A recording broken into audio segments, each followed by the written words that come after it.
MASH is one of the most iconic shows ever made, mixing comedy and drama, but hidden beneath the laughs are dozens of bloopers and timeline slip-ups most viewers never noticed. From Radar reading comics that didn't exist yet, to Colonel Potter firing a gun from the future, here are 18 MASH bloopers you never noticed. Let's take a closer look. Visible crew member. MASH is praised for how convincingly it pulls viewers into the chaos, humor, and emotion of life during the Korean War, but every once in a while the illusion cracks just enough for the real world to slip through. In Season 10, Episode 6, Communication Breakdown, there's a hectic scene where the camp erupts as everyone scrambles to get their hands on a newspaper. The camera pans across the activity, focused on the familiar faces at the center of the commotion. However, if you pay close attention to the background, a modern production crew member can briefly be seen standing in the shot. It's only for a moment, and most viewers wouldn't even notice it during a first watch, but it's a classic blink and you'll miss it kind of blooper. Radar's time-traveling comic books.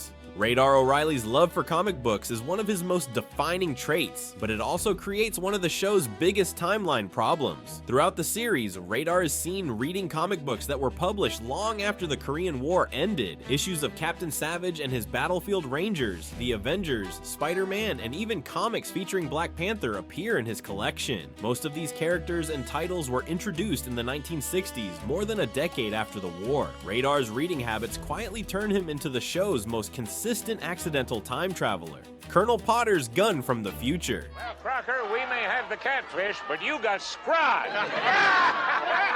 In Season 6 episode MASH Olympics, Colonel Potter fires a pistol to signal the start of a race, and the moment appears perfectly natural at first glance. However, a closer look reveals that the firearm he uses is a Smith & Wesson Model 19 revolver. The problem here is that this particular model was not manufactured until the late 1950s, several years after the Korean War had already ended. Since MASH is set in the early 1950s, the weapon simply should not exist yet. It's a classic example of a production shortcut where a readily available modern prop was used without considering historical accuracy. The scene lasts only a few seconds, but it clearly shows how contemporary equipment occasionally slipped into the show. The Mickey Mouse Club reference. In Season 5, Episode 12, The Colonel's Horse, Radar spells out a name during a phone call, prompting Hawkeye to jokingly chant M-O-U-S-E in response. Hayden. M-O-U-S-E.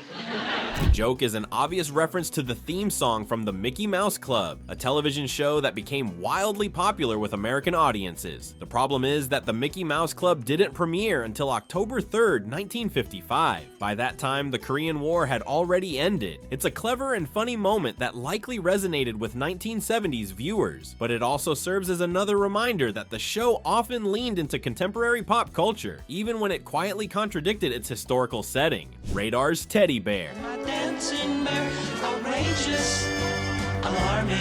In Season 11, Episode 15, As Time Goes By, when Hawkeye hands over Radar's teddy bear, the prop does not match the bear previously seen in the Season 8 episode Goodbye Radar. In that farewell episode, the bear appears worn but intact and is olive drab in color, closely fitting the military setting and Radar's long-term attachment to it. However, in later scenes, the teddy bear suddenly appears brown, features a plastic nose, and is missing its left eye. The change is never acknowledged within the story, even though the bear is treated as a deeply personal and emotionally symbolic object for Radar. Because the teddy bear represents Radar's innocence, vulnerability, and connection to home, the inconsistency is especially noticeable and jarring for dedicated viewers, making it one of the more memorable prop continuity errors in the series. The Fig Newton's packaging. In Season 4, Episode 17, BJ is casually shown holding a package of Fig Newtons wrapped in clear plastic. At first glance, the detail looks completely normal, especially to modern viewers. However, this small moment creates a clear historical problem. Clear plastic food packaging like the one shown wasn't introduced until the 1970s. During the early 1950s, when the series was set, Fig Newtons were sold exclusively in plain cardboard boxes with no plastic wrapping at all. The prop reflects modern convenience rather than wartime reality. It's a subtle error that's easy to miss, but once you notice it, it stands out as a reminder of how everyday items from the production era occasionally slipped into the show's carefully recreated historical setting. Actor impressions. In the Season 5 episode Movie Tonight, during a movie night at the camp, Radar performs an impression of John Wayne and quotes a memorable line from the film McClintock. But I'm not gonna hit you. I'm not gonna hit you. Like hell I'm not. The moment fits Radar's love of movies and pop culture perfectly and plays well as a lighthearted joke. The problem is that McClintock wasn't released until 1963, more than a decade after the Korean War ended. That means, unless Radar time traveled to the future and back, he shouldn't have any knowledge of the film at all. This isn't an isolated incident either. Radar repeatedly references movies, comics, and pop culture that belong to the future, making this another example of his oddly advanced cultural awareness. Skating on thin ice. In Season 7, Episode 10, Baby It's Cold Outside, Colonel Potter watches the 1941 ice skating film Sun Valley Serenade and comments on a skater's performance in a way that strongly suggests a triple axel. The issue is that this level of skating simply didn't exist at the time. The first woman to successfully land a triple axel in competition was Midori Ito in 1988, decades after the Korean War and long after MASH ended. Even the double axel was extremely rare and only began appearing in women's competition around 1953 when Carol Heiss successfully performed one for the first time. The Pinball Machine. Inside the Officers Club, a spot-a-card pinball machine can be seen in the background, adding to the atmosphere of off-duty entertainment at the camp. However, this particular machine wasn't manufactured by Gottlieb until 1960. Since MASH takes place in the early 1950s, the machine shouldn't exist in the camp at all. Like many background set details, it was likely chosen because it was readily available during filming. The machine is never highlighted or mentioned, but for sharp-eyed viewers, it's another quiet example of how the show's timeline is occasionally broken by set decoration from the future. Godzilla arrives too early. In several episodes, Radar casually mentions Godzilla as part of a movie lineup, treating the giant monster as something everyone would already recognize. The problem is that the very first Godzilla film wasn't released until 1954, after the Korean War had already ended, so these references don't fit the timeline at all. It's another example of Radar showing knowledge of pop culture that technically doesn't exist yet, reinforcing the recurring pattern where he seems oddly ahead of his time.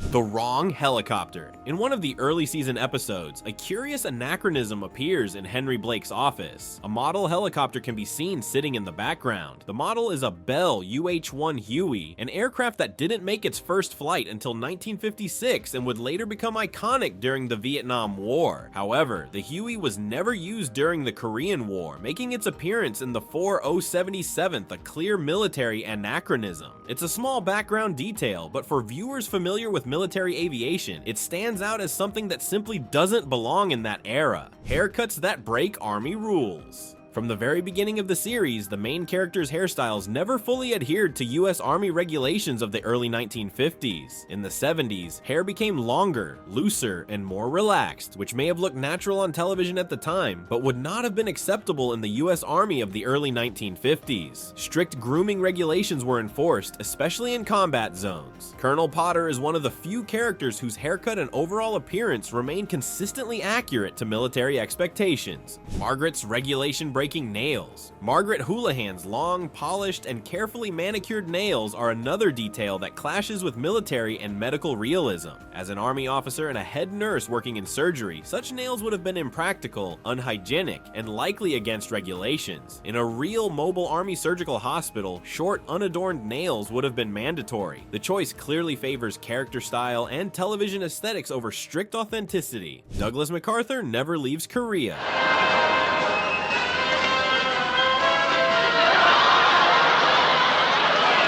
Throughout MASH, General Douglas MacArthur is repeatedly mentioned as if he is still actively commanding United Nations forces in Korea. Characters speak about him with the assumption that he remains the central authority behind major military decisions. But in reality, MacArthur was relieved of his command by President Harry Truman on April 11, 1951, less than a year into the Korean War. His dismissal was one of the most dramatic political and military moments of the conflict, making it a well-documented historical event. Despite this, MASH continues to reference MacArthur long after his removal, creating the impression that he never actually left Korea. The mistake is subtle and easy to miss, especially for viewers unfamiliar with Korean War history, but once noticed, it becomes a recurring historical inaccuracy woven quietly into the dialogue of the series. Colonel Potter's confusing family history. Details about Colonel Potter's family shift repeatedly over the course of the series. At different points, he references having a son, and by the end of the series, that son had magically quickly turned into a daughter. On another occasion, his grandson appears, ages unusually fast, and then seems to disappear from continuity altogether. These inconsistencies make it difficult to piece together a clear family timeline. While Potter's warmth and personality remain consistent, the specifics of his home life quietly change whenever the story needs them to. Frank Burns and Margaret's affair. I'm with you, 10,000 miles from home, war-torn Korea. I'm the happiest man in the world.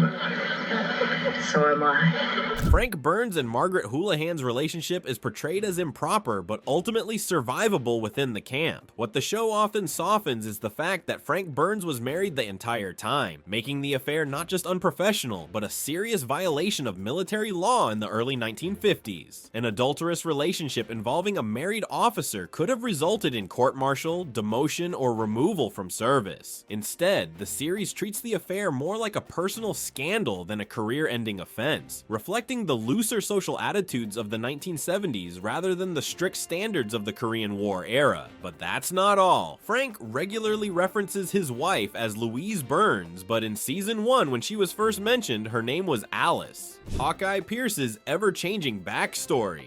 Hawkeye's personal history shifts dramatically over the course of the show. Early episodes describe him as being from Vermont with living parents and a sister. However, later seasons redefine him as an only child from Crabapple Cove in Maine, whose mother died when he was young. The character evolves, but his backstory doesn't stay consistent, and when it comes to family timelines, Hawkeye isn't the only one affected.